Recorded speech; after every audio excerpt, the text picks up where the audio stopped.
ഒരു ബോക്സ്, അതിനുള്ളിൽ ഒരു പൂച്ച. ആ പൂച്ച ഒരേ സമയം ജീവനുള്ളതുമാണ്, എന്നാൽ അതേ സമയം ചത്തതുമാണ്. കേൾക്കുമ്പോൾ ഭ്രാന്തനാശയമായി തോന്നുന്നുണ്ടോ? പക്ഷേ ക്വാണ്ടം ഫിസിക്സ് എന്ന ശാസ്ത്ര ശാഖയെ മനസ്സിലാക്കാൻ ലോകം ഉപയോഗിച്ച ഏറ്റവും വലിയൊരു ചിന്താ പരീക്ഷണമാണിത്.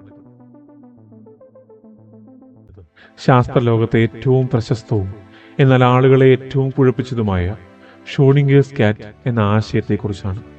1935 ഓസ്ട്രിയൻ ഭൗതിക ശാസ്ത്രജ്ഞനായ എർവിൻ ഷ്രോഡിംഗർ ആണ് ഈ ആശയം അവതരിപ്പിച്ചത്.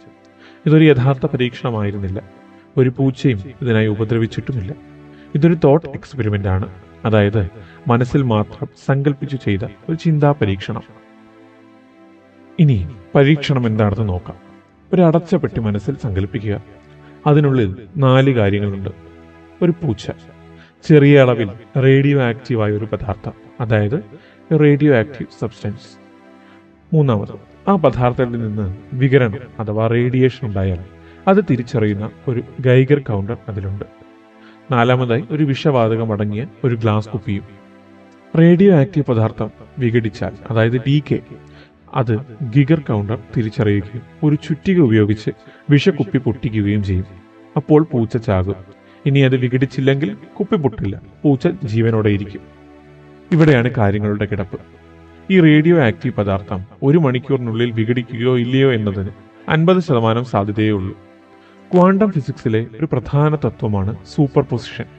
അതായത് നമ്മൾ നോക്കിയിരിക്കുന്ന അത്രയും സമയം കൊണ്ട് കണികകളെല്ലാ സാധ്യതകളെയും ഒരേ സമയം നിലനിൽക്കും. ഷ്രോഡിംഗർ പറഞ്ഞു, സൂപ്പർ പൊസിഷൻ തത്വം ശരിയാണെങ്കിൽ നമ്മൾ പെട്ടി തുറന്നു നോക്കുന്നത് വരെ ആ റേഡിയോ ആക്റ്റീവ് പദാർത്ഥം ഒരേ സമയം വിഘടിച്ച അവസ്ഥയിലും വിഘടിക്കാത്ത അവസ്ഥയിലുമാണ്.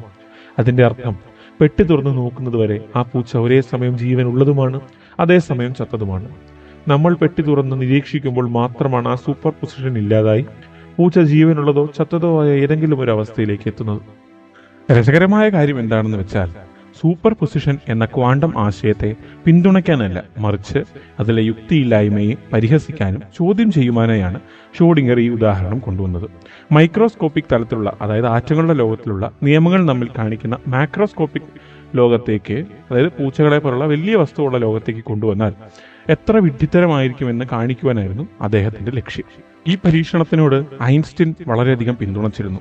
ഷ്രോഡിംഗറിന്റെ ഈ പൂച്ച പരീക്ഷണത്തെ ഏറ്റവും കൂടുതൽ പിന്തുണച്ചതും അഭിനന്ദിച്ചതും ആൽബർട്ട് ഐൻസ്റ്റീൻ ആയിരുന്നു. ഐൻസ്റ്റീനും ക്വാണ്ടം ഫിസിക്സിലെ ചില തിയറികളോട് വിയോജിപ്പുണ്ടായിരുന്നു. അതിനാലാണ് ഇത്തരം പരിഹാസങ്ങൾ ഐൻസ്റ്റീനും പിന്തുണച്ചത്. ഷ്രോഡിംഗർ നൊബേൽ സമ്മാനം ലഭിച്ചത് ഈ പൂച്ചയുടെ പരീക്ഷണത്തിനല്ല, മറിച്ച് ക്വാണ്ടം മെക്കാനിക്സിലെ പ്രശസ്തമായ ഷ്രോഡിംഗേഴ്സ് ഇക്വേഷൻ കണ്ടുപിടിച്ചതിനാണ്. ചുരുക്കത്തിൽ പറഞ്ഞാൽ, യഥാർത്ഥം എന്നത് നമ്മൾ അതിനെ നിരീക്ഷിക്കുന്നത് പോലെ ഇരിക്കും എന്ന വലിയൊരു ആശയമാണ് ഈ ചെറിയ പൂച്ച പരീക്ഷണത്തിലൂടെ ശാസ്ത്രലോകം ചർച്ച ചെയ്തത്. ഇന്ന് നമ്മൾ ഉപയോഗിക്കുന്ന ക്വാണ്ടം കമ്പ്യൂട്ടറുകളുടെയും ആധുനിക സാങ്കേതിക വിദ്യകളുടെയും അടിസ്ഥാനം ഈ സൂപ്പർ പൊസിഷൻ തന്നെയാണ്.